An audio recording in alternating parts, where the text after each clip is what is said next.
Comedy, drama film from 2011, titled The Intouchable. Spoilers ahead. Watch out and take care. One late night in Paris, Driss is driving his employer he can lose them, but after driving under a bridge, the cops catch up by ambushing them from both sides. Driss doesn't look too worried though, and this time, he bets €200 that he can get them an escort. The cops make him leave the car and he starts acting then, behaving offendedly and telling them Philippe can't move and he was taking him to the hospital. The officers find proof of this when they find the wheelchair in the truck and, when approaching Philippe, they see him convulsing, which is also an act. Seeing as it's an emergency, the cops forgive Driss for breaking limit and offer themselves as escorts on his way to the hospital. To celebrate winning the bet, Driss plays September by Earth, Wind and Fire, and when they arrive at their destination, he shares a smoke with Philippe as soon as the cops are gone. Driss promises he'll handle it and drives them away just before the hospital staff could find them. Friendship began many months ago. Philippe and his assistant Magali are holding interviews to find a new caretaker for him, but it isn't going too well, because all applicants have very standard or awkward answers to their interview questions. But they're suddenly surprised when Driss storms in, ignoring the fact it isn't his turn quite yet, because he's on papers to be signed saying they won't hire him so he can get the unemployment benefits. He's blunt and a little rude, even hitting on Magali, but Philippe finds him amusing and asks him to come back the next day for his signed papers. Driss goes back to his home in a humble neighborhood and tries to take a bath while all his little siblings bother him, only managing to get it done in time thanks to his sister Mina, who is a bit older than the others and more responsible. While waiting for their mom to arrive, he looks through the window and notices his brother Adama getting out of a suspicious car. When the boy enters the apartment, he just says he was at school and leaves again after grabbing his bag, causing Driss to be even more sure that he's up to something. In the evening, his mom arrives, and he gives him a Fabergé egg he stole and tells her he's been away on vacation when she asks. She isn't happy to see him though, because he disappeared for 6 months and never called, and now he's shown up out of nowhere as if her home was a hotel. As she's absolutely done with all his lies and she has other children she has to take care of, she kicks him out and tells him not to come back. Driss spends the night having a smoke and some snacks with some neighborhood friends. The next day, Driss goes back to Philippe's house for his papers, and he's received by the housekeeper Yvonne, who shows him a place and tells him about Philippe's daily routine. She also shows him the room he would get for himself with his very own bathroom. Driss can't help staring at the bathtub before he's dragged to see Philippe, who offers the signed sheet of paper but also a job opportunity. Driss accepts the 1-month trial, and Philippe tells him he bets he won't last 2 weeks. After bringing his things to his room, Driss is taught how to take care of Philippe.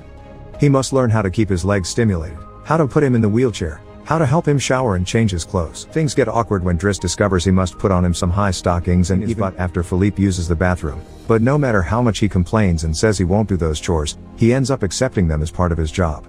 Later in the evening, while he's enjoying a snack on the roof, he's interrupted by Philippe's daughter Elisa and her boyfriend Bastien, who are looking for a private place to make out, and he kicks them both out after refusing to share his beer. Driss quickly gets used to the daily routine with Philippe, even if at first he does make some mistakes he learns from, like handing the phone to Philippe instead of putting it on his ear or forgetting the baby monitor while having a bath. He also learns to organize his mail in different folders of the letters he opens for Philippe, but there's a series of private ones he isn't allowed to look at. When he finds a flyer promoting female escorts, he decides to start a file just for those instead of throwing them in the trash as Philippe says. It's not all work in this new life though. Driss still makes sure to have a good time. He keeps trying to hit on Magali to no avail, and sometimes calls escorts to join him in bed. One morning, after Yvonne comes to his room to scold him for being late, she finds some dangerous weapons in his bag, but she doesn't comment on them yet. Driss' work today is to drive Philippe around, but he refuses to put him in the back of a van as if he was cargo, so instead, he takes him on one of the fancy cars that don't see much use. Philippe, who first thinks this isn't suitable and says they should be pragmatic, is soon getting excited at the idea of a faster, less boring ride, although Yvonne still disapproves.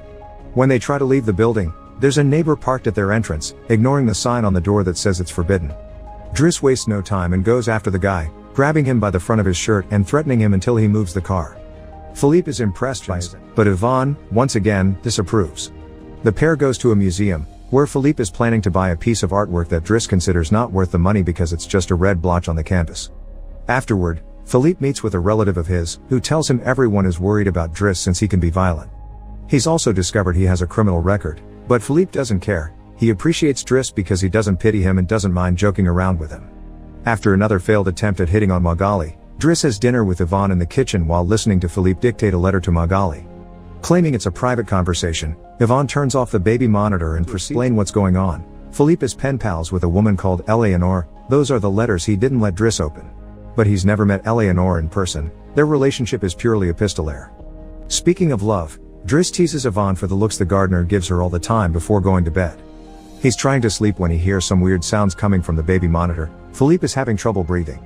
Not being capable to ignore him even if he tries, Driss goes to his room and gently guides him through the attack with soothing words and a wet cloth to wipe his face. Philippe eventually falls asleep, only to wake up again moments later, saying he needs air. This time Driss doesn't hesitate. He puts Philippe on the wheelchair, covers him with blankets, and takes him out for a stroll by the river. This is the first time Philippe has seen Paris at night in a long time, and now he's more relaxed. He explains to Driss that the medicine can only do so much and he sometimes experiences phantom pain. When they see some girls walking by, Philippe also confesses he isn't capable of pleasuring a woman because of his situation, but he still can enjoy some satisfaction when he gets his ears massaged because they are sensitive zones. When the phantom pain threatens to appear again, Driss shares one of his joints with Philippe, who is skeptical at first but ends up loving it. Afterward, they go to a restaurant, where they joke around while sharing a meal, and Philippe decides to share more of his story. He met his wife when they were students, and shortly after they got married, she had 5 miscarriages and was diagnosed with an incurable, terminal illness. That's when they adopted Elisa. Philippe has always loved competitions, extreme sports, and speed, and a paraglider gave him that.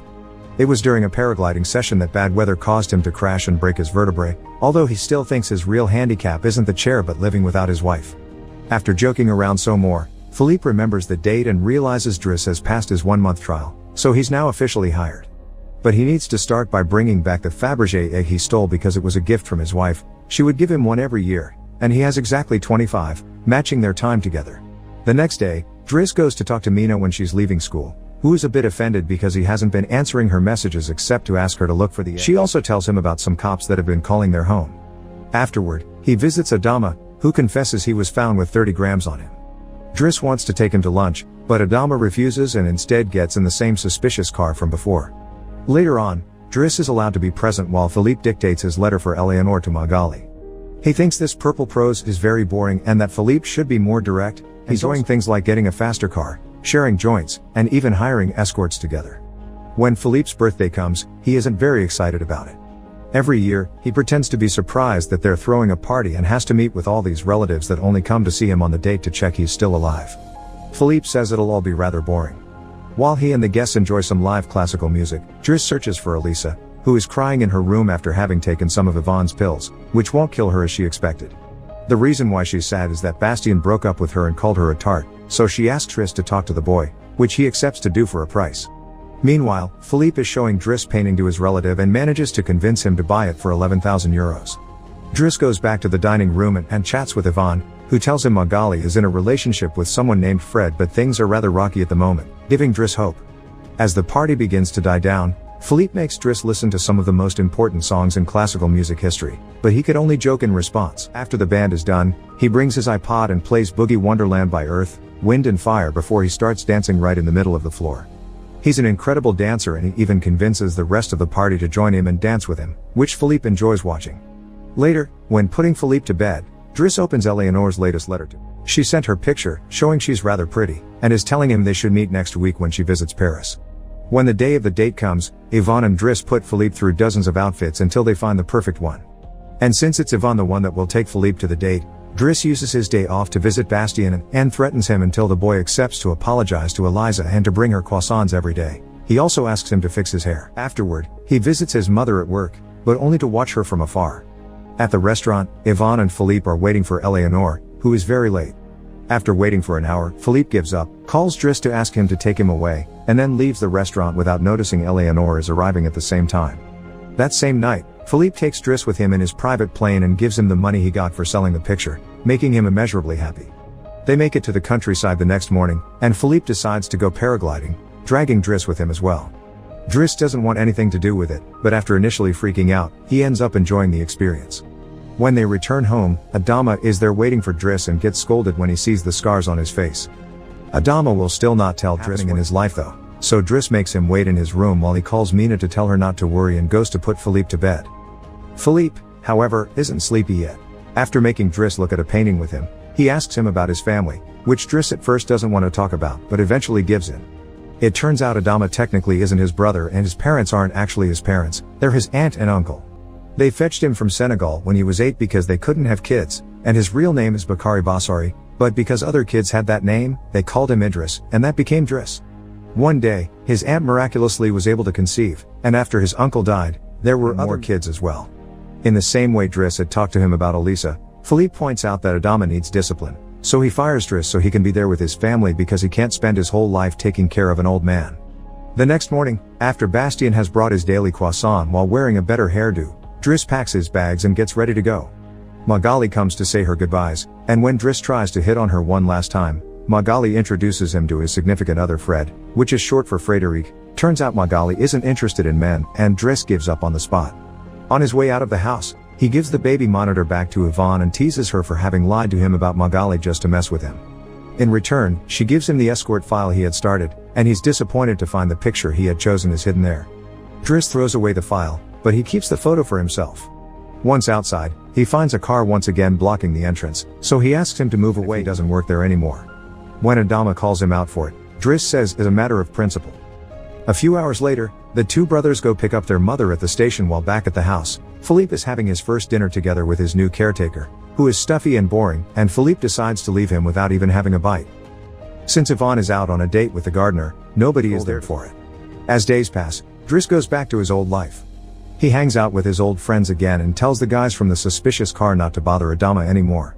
When he goes to an interview he doesn't have enough experience for, he manages to win over the employer by calling himself pragmatic and using all the art knowledge he acquired while working for Philippe. This lands him a job as a driver. Philippe continues his new caretaker and is in a constant bad mood. One night, he refuses anyone in the house to help him with his phantom pain, so Yvonne calls Driss and asks him to come over. That's how they find themselves in the situation from the beginning, with the cops chasing after them first and to the hospital later. After that little adventure, Driss drives Philippe to the coast, and the sight of the sea helps Philippe calm down. Sometime later, Driss takes care of Philippe's overgrown beard before taking him to a restaurant for lunch, but he doesn't stay, because someone else will be making Philippe company today. Driss wishes him luck and finally gives him back his egg before leaving, and Philippe starts worrying about being alone. He sees who his date is, Eleanor, who is delighted to see him and doesn't mind the chair at all. The real Count Philippe Pozzo di Borgo now lives in Morocco. He has remarried and has 2 daughters. The real Driss, actually called Abdel Yasmin, sells his own firm and is also married with 3 children. The 2 men continue to be very close friends to this day. Make sure to subscribe and turn on notifications so you can watch more videos like this. Thanks for watching.